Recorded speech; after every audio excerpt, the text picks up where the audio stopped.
Hello दोस्तों, मैं आज आप लोगों को रीजनिंग का एक टॉपिक लेकर आया हूँ। टॉपिक का नाम है इनइक्वालिटी।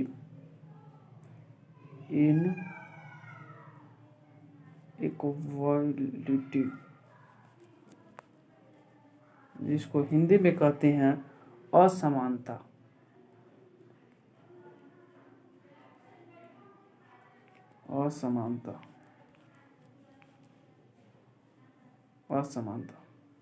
आज हम लोग इस चैप्टर को पहले बेसिक समझेंगे, फिर इसके आधार पर कैसा क्वेश्चन आता है वो भी करेंगे।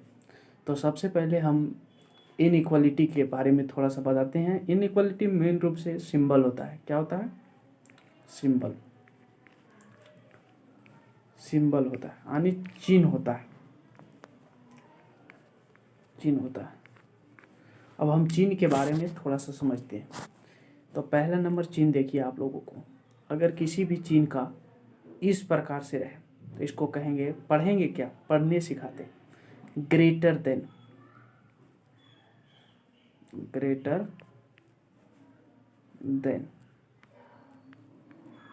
देन यानी बड़ा है। जैसे एग्जांपल में ये बी से बड़ा है तो इसको लिखेंगे, पढ़ेंगे A is greater than B. A is greater than B. वो हिंदी में लिख देते हैं, ए बी से बड़ा है। ये बी से बड़ा है। इस प्रकार से रहेगा तो ये ग्रेटर देन का दर्शाता है। Greater than A is greater than B. A B से बड़ा है। अब देखते हैं, अगला पेज लेते हैं और वहाँ समझते हैं। दूसरा में अगर साइन इससे रहे तो इसको पढ़ेंगे लेस देन। क्या पढ़ेंगे? Less than. जैसे एग्जांपल में ये लेस देन बी है, ये बी से छोटा है। इसको लिखेंगे ए इज लेस देन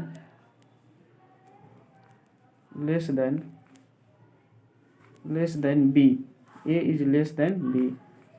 ये बी से छोटा है।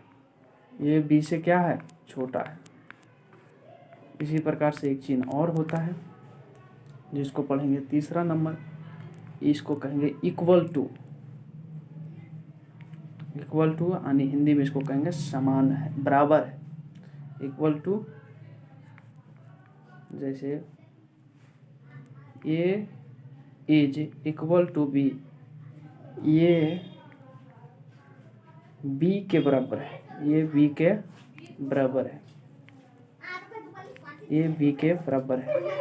और थोड़ा सा ध्यान रखना है, आगे का फार्मूला तो साइन के बारे में और थोड़ा सा जानते हैं हम लोग। 3 को ये ध्यान में रखना है। अभी तक हम लोग क्या क्या सीखे हैं? इक्वल टू, ग्रेटर देन और लेस देन ये सीखे हैं। इसको क्या कहते हैं? सिंगल सिंबल कहते हैं। Single symbol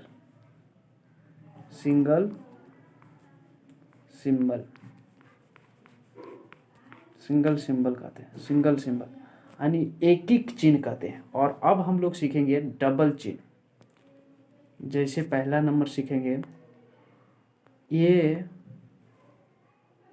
is greater than या equal to B. A is greater than या इक्वल टू बी। इसका मतलब क्या है? इसका मतलब ये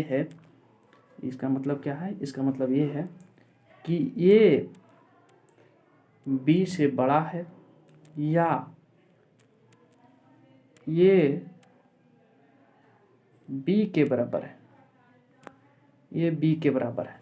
यहाँ जो होगा कंडीशन। एंड हम नहीं कर सकते, एंड मतलब और, दोनों नहीं, और नहीं, यहाँ जब भी होगा तो और होगा, जैसे यहाँ और लिखे ना।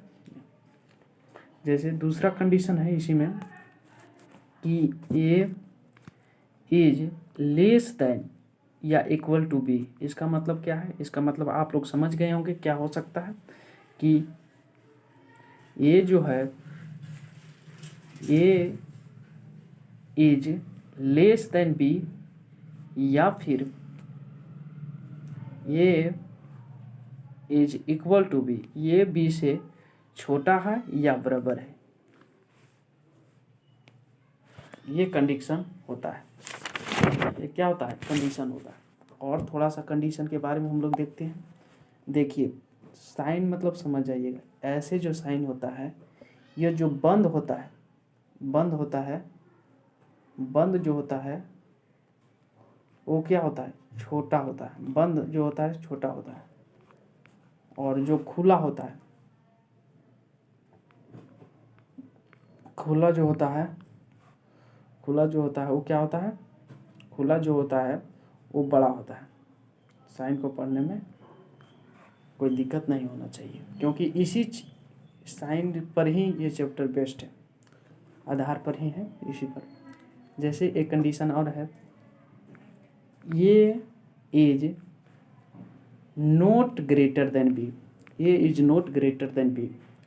इसको क्या पढ़ेंगे? ए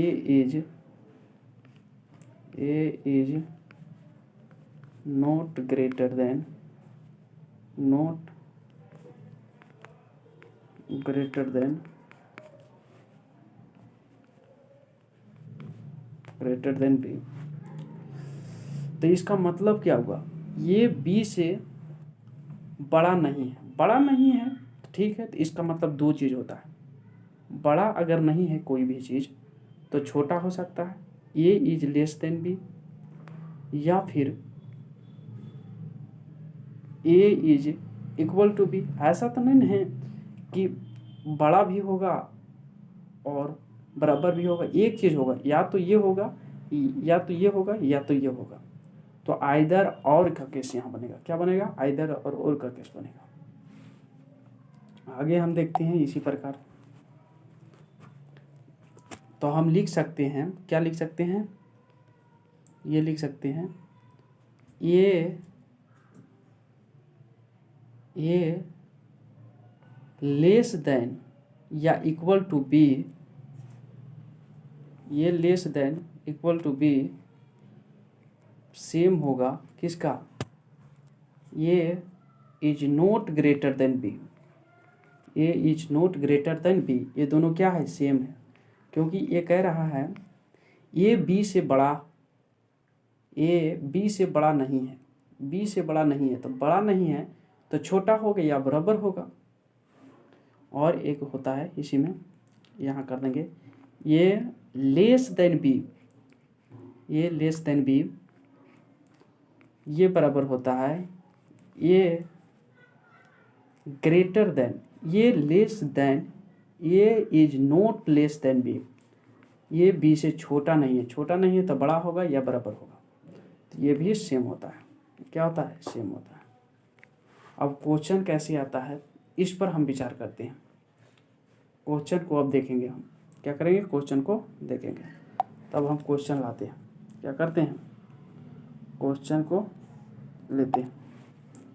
क्वेश्चन देखिए, आपको क्वेश्चन देगा,